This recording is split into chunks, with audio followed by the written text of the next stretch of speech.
Why is Uber so expensive? Why is Lyft so expensive? There isn't one exact reason as to why, but I did a bunch of research for this video, and in this video, I'm going to talk about the 5 main reasons that I found as to why Uber and Lyft are so expensive. Number 1, the pandemic. Had to start here. As we know, it really mixed a lot of things up when it comes to ride sharing. There were very few drivers on the road, also very few people wanting to take an Uber and Lyft, especially in the beginning. As things started to open back up again, there was all this big mix match of how many drivers were on the road, how many people were ordering a ride share and everything. It was a huge mess, as we all know. In addition, Uber and Lyft was doing everything they could to incentivize drivers. The bonuses were as high as ever. You know, there's a lot of stuff going on. And I think as a result of that, and the fact that I guess at the time of this video, I think we're still in the pandemic or not. I'm not sure. I mean, hopefully we're done with the variants. Who knows, right? But at the end of the day, because I guess we're technically still in the pandemic, that definitely does fluctuate the price and bring it up a good amount. Number 2, supply and demand. This is the biggest one that not only involves the pandemic, it's definitely part of it, but as an overarching thing, when two parties have an interaction, that allows a ride to take place. What I mean is a driver has to be on the road at the exact same time a rider wants to take an Uber and Lyft. And a lot of drivers, being honest, don't really care that much to drive anymore. Now, this does depend location to location, but in the beginning of the pandemic, a lot of drivers were like, you know what? I'm not going to drive. No one wants to take an Uber and Lyft. Then as things started to open back up again, as they are now, and returning back to normalcy, if that's the right word, a lot of riders saying, you know what? I'm going to start taking Uber and Lyft more and more and more because I can go out. You know, I don't have to be stuck inside, et cetera, et cetera. And even after the pandemic, whenever the pandemic is finally done, again, who knows, there is still this big mix match of supply and demand that didn't really exist before. And there's one main reason why to this, which I'll talk about in the next point. But overall, the biggest mix match in terms of driving up the price is having fewer drivers on the road than ever before. Number 3, drivers get paid less. This, in my opinion, is one of the biggest ones that really drives up the price, because as you think about it, for both Uber and Lyft, when it comes to them making money, if there's a lot of rides that happen, they make more money. If there's fewer rides that happen, they make a lot less money. And one very frustrating thing is that drivers are getting paid now way less than ever before. This is why, especially in the past couple years, they've done a bunch of bonuses, like I said as well, trying to get drivers on the road. But now, especially at the time of this video in 2022, they've pretty much removed all of those bonuses. And don't get me wrong, some drivers do make a good amount of money, some drivers don't. It really depends on your location. I've mentioned that in a lot of other videos. But overall, because drivers are getting paid so less, they say, hey, why would I go out and drive when I'm basically going to make nothing? This affects the supply and demand, like I talked about in point 2.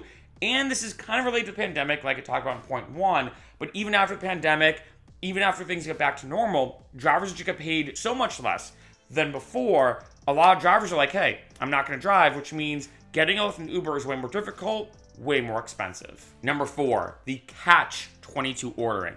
What I'm talking about is this. This is something that I've noticed, especially now. Now, back in the day, I remember when I first started driving, you could make a good amount of money, usually during the peak hours, pretty much any time, but mostly in the peak hours.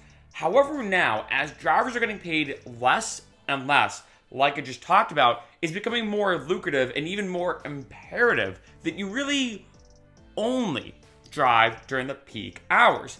And this causes a catch-22 for people ordering an Uber and Lyft. Because on one end, let's say you're going to order an Uber or Lyft Tuesday at 1 p.m., a very non-peak hour. Not a lot of drivers are going to be on the road. So on one end, maybe it's going to be a little bit less expensive than normal, but there's pretty much 0 drivers, so you're like, great, I can't really get an Uber or Lyft. I remember, back in the day, it used to be crazy if you could say that. Now, it's pretty common for Uber or Lyft to say, hey, sorry, no drivers on the road, or you're going to have to wait 30 minutes just to get a driver. However, when it comes to the peak hours, there's now a ton of drivers on the road. That's not as much of an issue as it was during the pandemic, for example. Now there's a good amount of drivers during the peak hours. It's a catch-22 because you either try to get an Uber or Lyft, and it's super difficult to do so, but maybe it's a little bit cheaper, or when you go to get one, because all the drivers immediately go to drive on a Friday night, Saturday night, morning commute, evening commute, all these peak hours. Yeah, there's a lot of drivers on the road, but because it's surging, because there's tons of surging, spiking up, that's going to cost you a lot more money. This is kind of like I said, a unique catch-22 I've noticed that I think is really fluctuating the price a lot, because now it's almost like either no drivers on the road or all the drivers on the road. And as a result of that, because the drivers are getting so specific with their rides, remember, a lot of drivers now are canceling low-paying rides and just saying, hey, I'm going to wait for a high-paying one. This is driving up the price a lot. Number 5, last, but definitely not least, the financial aspect. In my opinion, this is most likely the main reason, with all this being said, that Uber and Lyft is now charging way more for their rides. Now, when the pandemic happened, as we all know, the amount per ride went up. And I think in Uber and Lyft's minds, they almost looked at that, which is kind of crazy to say, in a good way. Because people got used to spending more money to get an Uber Lyft. It became commonplace.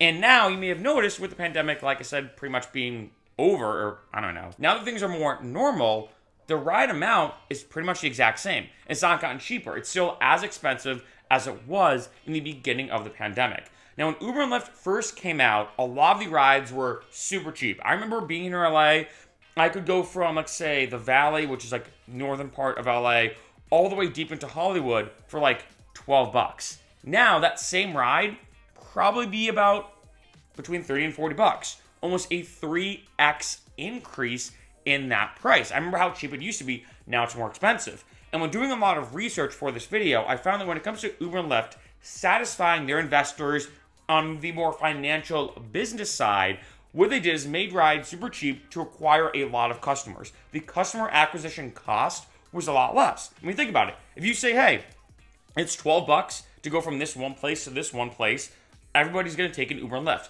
People are going to sign up to the app. Now it's super common to go to any hotel and they say, hey, we have this area that's designated just for Uber and Lyft. It's crazy how much Uber and Lyft is now such a commonplace in our society.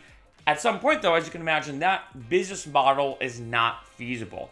At some point, Uber and Lyft, they were losing money, a good amount, because they're like, hey, we're just trying to acquire as many customers. We're trying to become this normal thing that everybody does and everybody uses, because that's the way we grow our business. Uber and Lyft now are charging the amounts that originally they should have charged. They're now charging the amounts that ride truly costs. And again, what's super frustrating is the drivers are not getting paid as much as they should be. If anything, the price has gone up when it comes to Ubers and Lyfts, but the drivers are not getting paid what they should be getting paid. I think this really all comes down to, like I said, satisfying the investors. I look at Lyft and Uber and taxis, very comparable actually to Airbnb and hotels. I remember in 2019, I stayed, and this is super side note, but it relates to this. I stayed in an Airbnb in Vegas for 1 month. I was working on my 6th full-length album as an artist while doing YouTube videos in Vegas. And I remember that Airbnb I stayed at was $1,400. Pretty good. It was right by the strip. Super great location. It was an awesome Airbnb. I stayed at that exact same Airbnb last year. The price, $1,800. I stayed the exact same amount of time. Nothing was changed. I did not get any premium service. It was just that Airbnb is now charging way more fees for the same exact experience. Airbnb was charging more for the same thing, $1,800, $400 more, and the person that I was staying with, I was actually staying in their guest house in Vegas, they weren't getting any extra money. This is because, similar to Uber and Lyft, Airbnb was saying, hey, we're going to charge a little bit. I remember back in the day, Airbnb was amazing. Now it's like, I've put money up front as opposed to a hotel. I just pay, the day before I check in or whatever the case is. Like, there's a lot of pros, but obviously a lot of cons with Airbnb, and Airbnb has gotten way more expensive. Same thing with Uber and Lyft versus taxis. There's been some times where I took a taxi here in LA and it was cheaper than an Uber and Lyft. Back in the day when Uber and Lyft first came out, that would have been ridiculous. You would have never said that. And although there are a lot of different reasons, like I mentioned in this video, the pandemic, supply and demand, the weird catch-22 situation, drivers being paid less, all these different reasons, I think it all comes down to this one big reason. Uber and Lyft wants to get more money. That's what it comes down to. They were really trying to pinch pennies in a sense, if I call it that, where they were saying, you know what, we're just going to charge as little as possible for rides to get as many customers as possible. Now that people pretty much rely on Uber and Lyft, not only to go out to a bar on a Friday night, but to get to and from work, to get to this one event, whatever the case is, now we're going to leave the prices where they are. And I think as a result of the pandemic, it kind of in an odd way, honestly, conditioned people to expect to pay a good amount for an Uber or for a Lyft. And I think Uber and Lyft are saying, hey, we kind of got lucky that because of the pandemic, people started spending more on Uber and Lyft. Why would we go back and start making them cheaper when people are already used to paying this amount anyway? Why change it? And I think that's why it exists as the way it is right now, and it's probably not going to ever change. The most unfortunate thing, though, at the end of the day, is they don't pay their drivers enough. That is the biggest thing. Drivers don't get paid enough, and a lot of this goes to Uber, Lyft, their investors, et cetera, et cetera. You know, I mean, you can see a bunch of videos on YouTube and a bunch of blog posts talking all about how annoying it is, and a lot of rideshare drivers are super frustrated with this, as you can imagine. And also, this is not just about the drivers, but the riders as well, because people keep asking, why is Lyft so expensive? Why is Uber so expensive? There are a bunch of different reasons, but in my opinion, the number one is the financial aspect.